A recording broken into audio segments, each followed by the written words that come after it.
A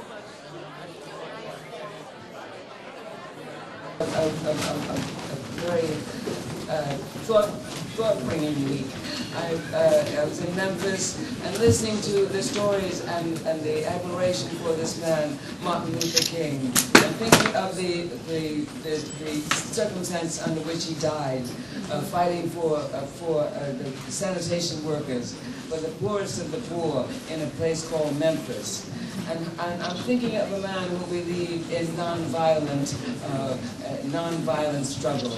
And I think of the young people who really did try to follow that method of struggle. And when I thought about, it's not the man, it's the plan. It's not the rap, it's the map. And as much as the only way that we can truly admire this voice, this figure, this spirit among us, is to try to honor what he believed in, and that is non-violence.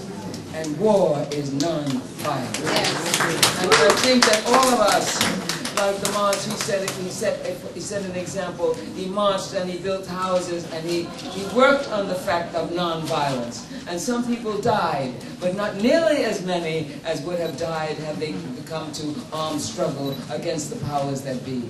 And I think that we as a people, as a nation, ought to get together and make non-violence work in America and get together on the internet anywhere and make it work in this world.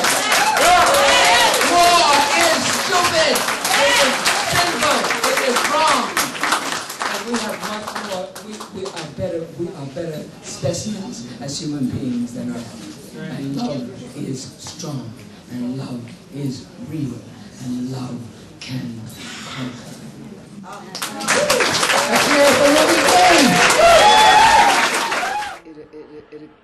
It occurs to me on this 40th anniversary, not just now, but because I've been thinking about it since we began the holiday 2 or 3 days ago, and that is the meaning of what the man lived and died for. We have to really look at that closely, because there's a message there that we have yet to put in perspective. We've got yet to heed. I think of the sanitation workers. He was working to make conditions of life better for some of the poorest people in the city of Memphis. Those who he was trying to make conditions better for some of the poorest people in the city when he was killed. And also I think of the poor people's march that he organized after that, and the city that the tent city that he organized shortly thereafter.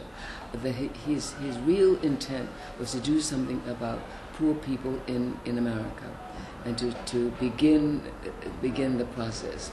Unfortunately, he was killed, and we mourned. But I keep thinking of something my husband said, in one of his essays. He said,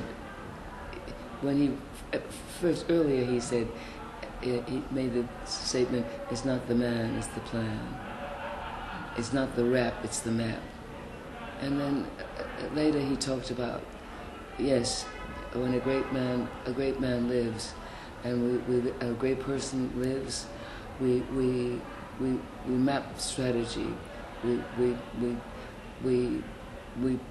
map strategy for improvement. We envision, and we plan.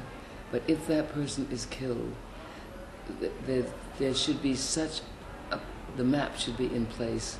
So when our hero or heroine dies or gets killed, there's the group that has risen in his name and through his momentum comes to have the funeral. We mourn. Then we look at the plan and say, well, my brothers and sisters, what's the next step? What do we do now? And that is This is what I think of this day. Here's Paul Sakis. I'd like to thank Ruby Dee for sharing these beautiful moments with us. Thank you. Yes. Oh, thank you so much.